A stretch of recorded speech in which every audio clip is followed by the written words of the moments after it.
In the 3rd century BCE, Carthage was the jewel of the Mediterranean, an empire of wealth, power, and prestige, dominating trade routes and rivaling even the great city of Rome itself. But in 146 BCE, Carthage met a tragic, brutal end, an annihilation so total that its very name would echo through history as a symbol of destruction. What drove Rome to wipe Carthage off the map? How did an empire that once held its own against the might of Rome become reduced to ashes? And could anything have prevented the devastation that turned this thriving civilization into a smoldering ruin? Today, we journey back over 2,000 years to uncover the story of ambition, betrayal, and vengeance that led to one of the most brutal conflicts in ancient history, the destruction of Carthage. The destruction of Carthage, the ancient city in present-day Tunisia, is a defining moment in ancient history, marked by brutal warfare and symbolic annihilation.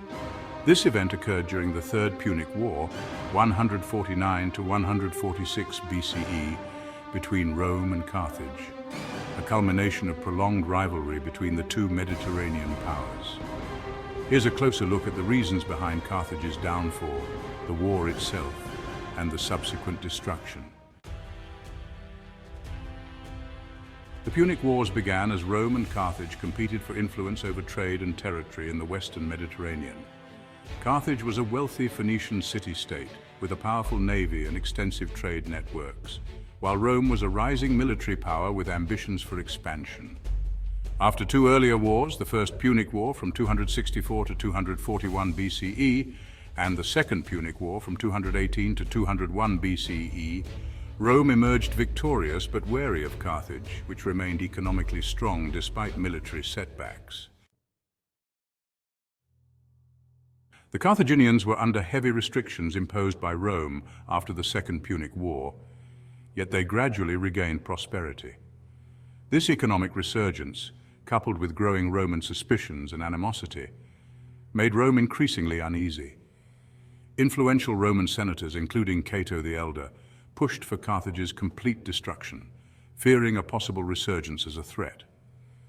In the decades following the Second Punic War, Carthage adhered to most of Rome's demands but clashed with the neighboring Numidian kingdom, which was allied with Rome. Rome saw Carthage's military responses as a violation of the peace treaty and an act of defiance. In 149 BCE, Rome issued an ultimatum that demanded Carthage dismantle its city and relocate further inland, far from the coast and its vital trade routes. The Carthaginians, aware that such a move would destroy their economy and culture, refused. Rome declared war. The Third Punic War began with a Roman siege on Carthage. Initially, Carthage managed to resist and put up a fierce defense, mobilizing every citizen, even slaves, for the city's survival. For 3 years, the Carthaginians, lacking substantial allies, withstood the siege despite food shortages and desperate conditions. In 146 BCE, the Roman general Scipio Aemilianus intensified the assault. After breaching Carthage's formidable walls, Roman soldiers engaged in brutal urban warfare, fighting street by street to suppress the Carthaginian defenders.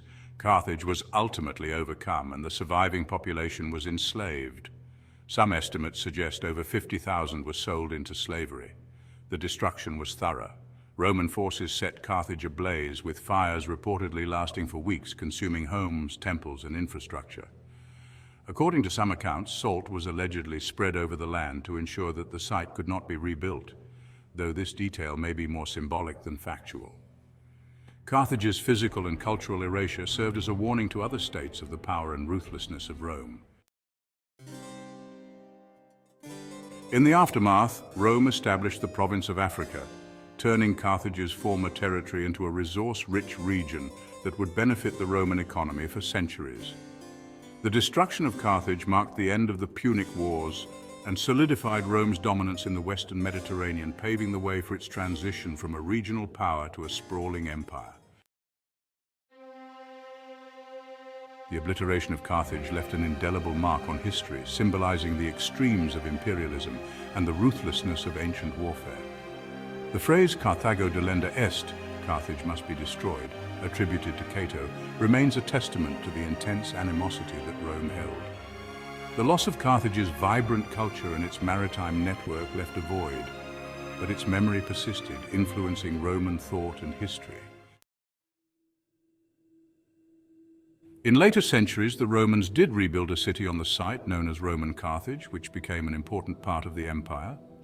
However, the original Carthaginian city, its people, language, and Phoenician culture, was forever lost, preserved only in records and ruins as a solemn reminder of the city's rise, its fall, and Rome's relentless pursuit of dominance.